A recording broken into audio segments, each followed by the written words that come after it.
যায় বৃষ্টির মধ্যে ভিজে এরকম ভাবে আন্দোলন চলছে। আমাকে কোশ্চেন করেছিলে যে তার অ্যাকোরিয়ামের জল পরিষ্কার থাকে কিন্তু ক্রিস্টাল ক্লিয়ার হয় না। শরীর খারাপ হলে আমরা প্যারাসিটামল খাই। এই প্যারাসিটামলটা আমাদের জ্বরটাকে কমিয়ে দেয়।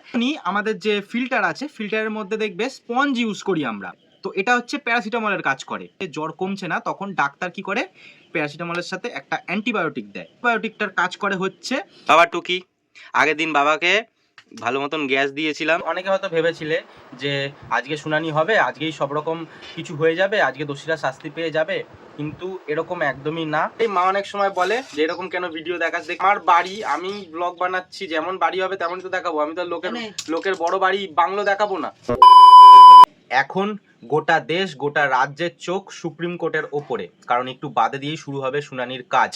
কালকে আমরা রাত্রিবেলাতেও গেছিলাম আন্দোলনে, অনেক রাত পর্যন্ত ছিলাম, ভোর পর্যন্ত ছিলাম, করবো সেই গল্প। তার সাথে সাথে আমাকে একজন কমেন্ট করেছো যে টপ ফিল্টার থাকার ফলেও কেন অ্যাকোরিয়ামের জল পরিষ্কার থাকছে না, সেই উত্তরটাও তোমাদেরকে দেব। তার সাথে সাথে আজকে বাড়িরও অনেক কিছু কাজ আছে, সবটা তোমাদের দেখাবো। আমি কুনাল, তোমরা দেখছো কুনাল পাত্র ব্লগস। তো চলো আজকের ব্লগটা শুরু করা যাক। উত্তেজনা ভরা দিন, সবার সাথে ভাগ করে মেসেজ দিল মোবাইল, জীবন চলছে রঙিন পথে।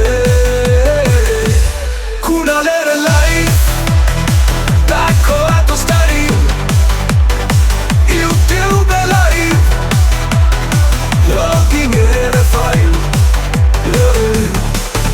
আজকে সোমবার, বাবা বাড়িতে, তাই আজকে বাবার কাজ হচ্ছে এই যে আমাদের যে খাট চৌকিটা রয়েছে চৌকির তলাটা পরিষ্কার করা। অনেক নোংরা হয়ে গেছে প্রত্যেক বছর।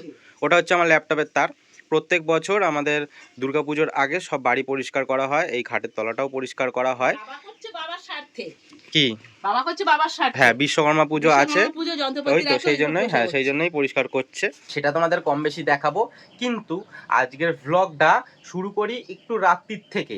হ্যাঁ, বেশি সময় নেব না। আমি আন্দোলনে যাই জাস্ট তোমাদের দেখার জন্য যে তোমরাও প্রতিবাদটা করো। আমি জাস্ট অল্প অল্প দু একটা ক্লিপ করেছি, সেটাই তোমাদের দেখাচ্ছি আমি, তারপরে আসছি আবার। আজকে কাল রাত জাগো আন্দোলনে আমি, কৌশিক আর সোহম তিনজন মিলে পৌঁছে গেছিলাম রাতের খাওয়া দাওয়া সেরে। আর এসেই দেখলাম অনেকটা পরিমাণে ভিড় রয়েছে, কারণ অনেকক্ষণ আগে থেকেই এই আন্দোলন, এই প্রতিবাদ শুরু হয়ে গেছিল। আমরা তো পরে গেছিলাম, আর দেখতেই পাচ্ছ কতটা পরিমাণ ভিড় রয়েছে।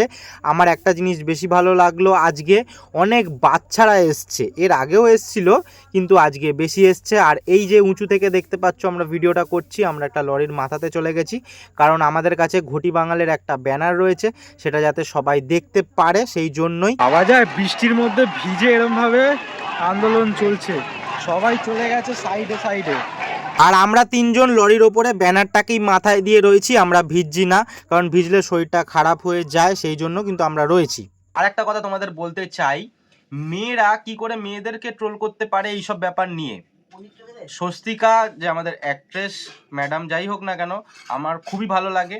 আর এই আন্দোলনে দেখে আমার আরও বেশি ভালো লাগছে, কারণ সেই দিন থেকে প্রায় 1 মাস ধরে তিনি কিন্তু রাস্তায় রয়েছে। তাকে ট্রোল করছে কেন, যে সে হেসে ছবি দিচ্ছে কেন? আরে বাবা, সারা দিন রাত্রির পরে রয়েছে, একটা গ্রুপ ছবি দিতে পারে না? আর সবসময় মুখ গোমরা করে থাকবে, সেটা তিনি পোস্ট করেছে। কিন্তু এই কথাগুলো বেশিরভাগ কারা লিখছে? মেয়েরা। মেয়েরা এই নিয়ে ট্রোল করছো তোমরা। মেয়েদের সেফটির জন্য, মেয়েদের সব কিছুর জন্য কিন্তু আমরা লড়াই করছি বেশি। ছেলেদের সেফটিও আছে, কিন্তু ছেলেদের সেফটির থেকে মেয়েদের সেফটিটা তো বেশি দরকার। তো মেয়েদের সেফটির জন্য মেয়েরা লড়াই করছে, আমরা ছেলেরা লড়াই করছি, লোকরা লড়াই করছে, বয়োজ্যেষ্ঠরা লড়াই করছে। কিন্তু মেয়েরা কি করে তোমরা এই ব্যাপারটা নিয়ে ট্রোল করো একজনকে, একটা মেয়েকে, যে হাসছে কেন, এই করছে কেন? আরে রাস্তায় নেমে দেখো, সারাদিন থাকো, তাহলে বুঝবে যে কি। কালকে বৃষ্টির মধ্যে এরকম ভিজে থাকো, তোমরা কিন্তু থাকবে না সেগুলো। যারা করো এই ট্রোলগুলো, একদম তারা রাস্তায় বেরোওনি। খুব জোর হলে একদিন হয়তো বেরিয়েছো রাস্তায়, একটু ভিডিও করেছো, করে চলে গেছো। থাকো 4-5 ঘন্টা রাস্তায়, বৃষ্টির মধ্যে থাকো, রোদের মধ্যে থাকো, না খেয়ে দিয়ে জল পাবে না, একটা পাশে টয়লেট করার জায়গা পাবে না, থাকো রাস্তায়, তখন বুঝবে ট্রোল করা কাকে বলে। এদিকে বাবা দেখো ঢুকে গেছে একদম ভেতরে। বাবা টুকি, আগের দিন বাবাকে ভালো মতন গ্যাস দিয়েছিলাম, সেটা তোমরা, বোরোলিন আছে মনে হয় জানতো এতে। তো বাবাকে ভালো মতন গ্যাস দিয়েছিলাম, যেটা তোমরা আগের ব্লগে দেখেছিলে, যে আমি বাগানটা পরিষ্কার করেছি। বাবা ভীষণ খুশি হয়েছিল। তারপরে একটু রেগে গেছিলো, মানে মনে মনে গালাগাল হয়তো দিয়েছে, যে আমাকে মিথ্যে কথা ঢপ দিচ্ছিস। তো যাই হোক, দেখতে পাচ্ছ এইখানটা পুরো পরিষ্কার করছে। ও পরিষ্কার তো হয়েই গেল বাবা। জল টল দিয়ে ধোবে নাকি?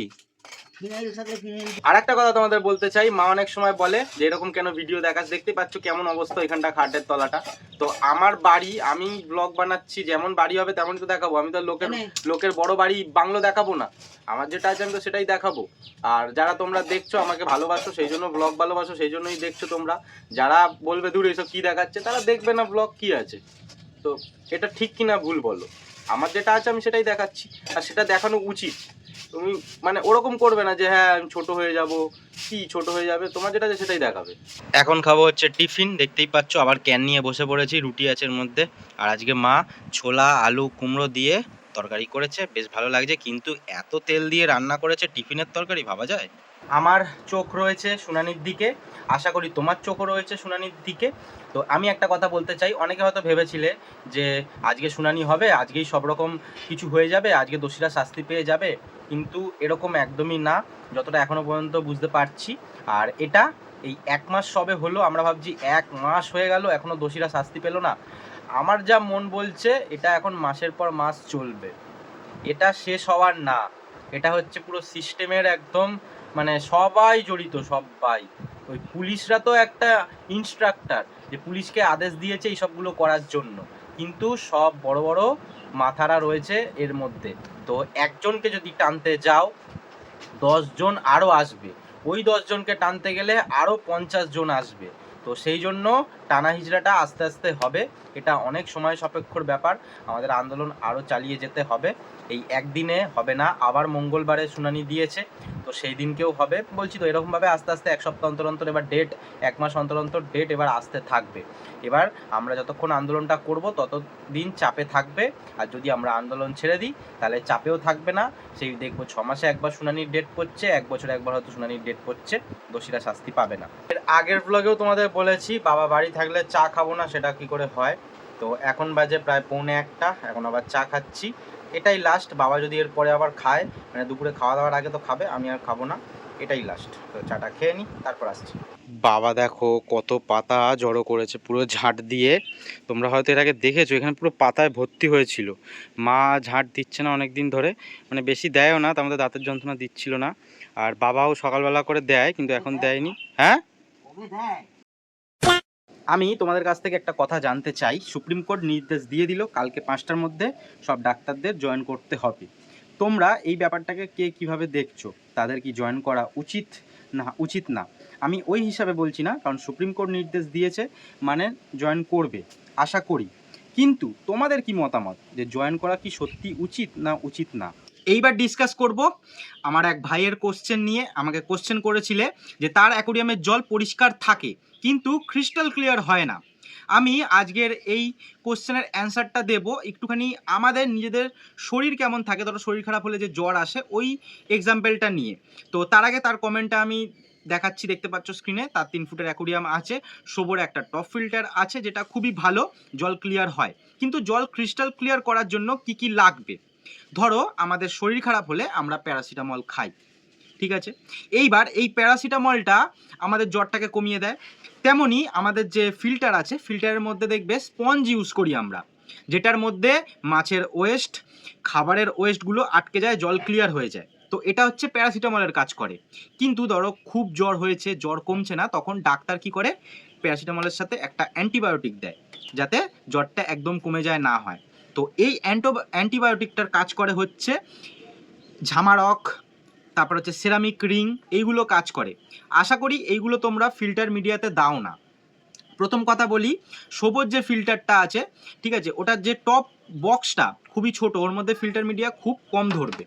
তো সেটাই হচ্ছে একটা বড় ব্যাপার। তুমি ধরো একটা ফিল্টার সিস্টেম করছো, সেটাকে একটা হেভি করে বানাতে হবে তোমার অ্যাকোয়ারিয়াম অনুযায়ী। তুমি যদি সেটাকে একটু বড় হিসাবে না বানাও, তার মধ্যে তুমি মিডিয়া বেশি না দাও, তোমার জল ক্রিস্টাল ক্লিয়ার হবে না, আর মাছ ভালো থাকবে না। মাছকে খাবার দেওয়া যেমন জরুরি, তেমন সব থেকে কিন্তু জরুরি মাছের এনভায়রনমেন্টটা, ফিল্টার মিডিয়াটা। তুমি ফিল্টার মিডিয়াটা যত ভালো দেবে, তত কিন্তু মাছ ভালো থাকবে। তাই তোমরা পারলে নয় একটা ওভারহেড সাম্প বানাবে, কারণ সাম্পটা অনেকটা লম্বা হয়। কারণ তোমার যদি 3 ফুটের অ্যাকোয়ারিয়াম হয়, 3 ফুট লম্বা হচ্ছে সাম্পের লম্বা, লেন্থটা হবে। যদি 2 ফুট হয়, 2 ফুট লম্বা হবে, তার মানে তো ওর মধ্যে অনেকটা মিডিয়া যাবে। এইবার সেরামিক রিং, ঝামারকগুলো কাজ কি করে? ঠিক আছে, এইবার আমি বলছি যে ধরো করোনার সময় আমাদের ইনজেকশন দিয়েছিল, ঠিক আছে, যাতে করোনার ভাইরাসটা মরে যায়। তো এবার সেই ইনজেকশনটার কাজ কি করেছিল, আমাদের শরীরে যাতে অ্যান্টিবডি তৈরি হয় করোনার ভাইরাসের সাথে লড়তে পারে। তো তেমনই কাজ করে হচ্ছে ঝামারক আর হচ্ছে সেরামিক রিংগুলো, ওর মধ্যে তৈরি হয় হচ্ছে বেনিফিশিয়াল ব্যাকটেরিয়া। এবার যে বেনিফিশিয়াল ব্যাকটেরিয়াটা জলের দুর্গন্ধটাকে দূর করে দেয়, জলে যে একটা ঘোলা ভাব থাকে ওইটাকে দূর করে দেয় বেনিফিশিয়াল ব্যাকটেরিয়াটা। এবার তুমি যদি শুধু স্পঞ্জ দাও, ওর মধ্যে বেনিফিশিয়াল ব্যাকটেরিয়া কখনোই হবে না। তার ফলে কি হবে, ওই যে জলটা পরিষ্কার হবে কিন্তু ওই যে জলের দুর্গন্ধটা থেকে যাবে, তার ফলে একটা জল ঘোলা ঘোলা ভাব থেকে যাবে। সেই জন্যই কিন্তু তোমাদের জলটা ক্রিস্টাল ক্লিয়ার হয় না। তো ফিল্টার মিডিয়া ভালো তোমাদের করতেই হবে। ধরো তোমরা একটা টপ ফিল্টার নিয়ে আসলে, একটা ভিডিও দেখলে যে হ্যাঁ এই অ্যাকুরিয়ামের জন্য এই টপ ফিল্টারটা দেওয়া দরকার, অনেকগুলো ভিডিও দেখলে ইউটিউবে, বা তুমি কোনো একটা জায়গায় গেলে অ্যাকুরিয়ামের লোক বললো, দোকানের লোক, যে তুমি এই ফিল্টারটা নিয়ে যাও, তোমার ওইটার জন্য পারফেক্ট। আর কিন্তু তারা বলবে না কিছু তেমন। তো এটাই হচ্ছে আসল ব্যাপার। আমি খুব সহজে তোমাদের বলার চেষ্টা করলাম, অনেক জায়গায় হয়তো কথা আটকে গেল, কিন্তু আমি তো আর ভাবনা চিন্তা করে খাতায় লিখে নিয়ে স্ক্রিপ্টেড বলছি না, আমি মাথাতে আছে সেটা বলছি তোমাদেরকে, সেই জন্য একটু হয়তো আটকে যাচ্ছে কথাগুলো। তো সেই জন্য তোমাদের সহজভাবে আমি বললাম, আশা করি তোমরা বুঝতে পারলে। এইবার ধরো আমি কিন্তু কোনো অ্যাকুরিয়ামের এক্সপার্ট না যে তোমাদেরকে মানে অ্যাকুরিয়ামের সম্বন্ধে অনেক কিছু জ্ঞান দেব, বা যে যদি জ্ঞান বলি এটাকে বা কিছু, মানে ধরো আমি কি করি, একটা ধরো অ্যাকুরিয়ামের ভিডিও দিলাম তোমাদেরকে যে আমি পরিষ্কার করছি, এবার তখন তোমরা কোশ্চেন করো, হয়তো আমার ভিডিও তোমাদের ভালো লাগে, তখন কোশ্চেন করো যে এইটা কি হয়েছে ওটা কি হয়েছে। এবার আমি এতদিন ধরে মাছ পুষছি, আমার যেটুকুনি নলেজ হয়েছে আমি সেই হিসাবে বলার চেষ্টা করি, হয়তো ভুলও হতে পারে, আবার মানে ঠিক বলারই আমি চেষ্টা করি। অনেকের যারা এক্সপার্ট আছে তাদের লাগতে পারে না না এই কথাটা ভুল বললো, হতেও পারে, কিন্তু আমি বিগিনারদের বলবো যে আমি এই যে কথাগুলো পুরো বললাম, তোমরা যদি পুরো কথাটা বুঝতে পারো, আমি কোনো ভুল কথা বলিনি। যাদের নলেজ আছে এই ব্যাপারে তারা বলবে হ্যাঁ হ্যাঁ ঠিক কথাই বলেছো। মা চলে এসেছে স্কুল থেকে, এর মধ্যিখানে বৃষ্টি হচ্ছিল, তো আমি ভাবলাম যে আসতে পারবে কি পারবে না। তার মধ্যে মা আমাকে বলেছিল যে আজকে স্কুলে মাকে আনতে যেতে, তো তুমি ফোন করলে না কেন?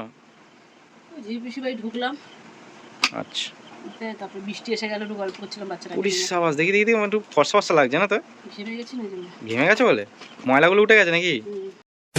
আমি একটা কথা তোমাদের বলিনি, তো আমি কালকে বাড়ি এসেছি প্রায় 3টের পরে, যেটা তোমাদের আগে বললাম আমি, তখনও দেখি জেগে রয়েছে। তার থেকেও বড় কথা হলো আমাকে ফোন করছে তখন যে কী রে কখন আসবি, আসলি না কেন, মানে দাঁতের যন্ত্রণার জন্য ঘুমোতে পারছে না, ঘুম ভেঙে গেছে, তাই না আমাকে ফোন করে ডাকছে যে কখন আসবি। অন্য সময় কিন্তু হয় না, আমি এর আগেও গেছি যখন 4টের সময় বাড়ি এসেছি, আমার কিন্তু ফোন করেনি, কারণ তখন দাঁতের যন্ত্রণা ছিল না, অঘরে ঘুমিয়ে পড়েছিল। কিন্তু কালকে যেহেতু দাঁতের যন্ত্রণা হলে, আমি আগেও বলেছি, ঘুমোনো যায় না, ঠিকভাবে বসা যায় না, শোয়া যায় না, কথা বলা যায় না, অস্বস্তি হবে সবসময়, যন্ত্রণা তো হবেই, অস্বস্তি হবে সবসময়। তো আমাকে ফোন করছে 3টের সময় যে কখন আসবি, কী করবি।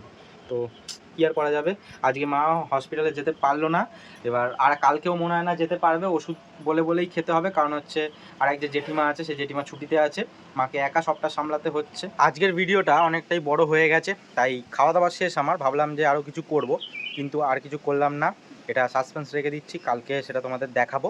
একটা কোশ্চেন আমি তোমাদের কাছে জানতে চাই, প্রত্যেক দিন তো আমার ব্লগ দেখো, এবার যারা দেখো তাদের কাছেই কোশ্চেনটা, যে এই যে আমি যা জিনিসগুলো দেখাই, এটা ছাড়া তোমরা আর কি জিনিস এক্সপেক্ট করো আমার কাছে, মানে কেমন টাইপের ব্লগ দেখতে চাও সেটা অবশ্যই জানিও। কারণ যারা মাছের সম্বন্ধে ভালোবাসো, মাছ পুষতে, তারা তো কোশ্চেন করো এটা বললে ভালো হয়, এই টপিকে ভিডিও বানালে ভালো হয়, কিন্তু তাছাড়াও সবাই বলতে পারো। তো প্লিজ আমাকে কমেন্ট করে জানিও যে কেমন ভিডিও তোমরা দেখতে চাও। যাই হোক, আজকের ভিডিও এখানেই শেষ করছি, দেখা হচ্ছে নেক্সট ভিডিওতে। সবাই ভালো থেকো, সুস্থ থেকো, সাবধানে থেকো, টেক কেয়ার, টাটা।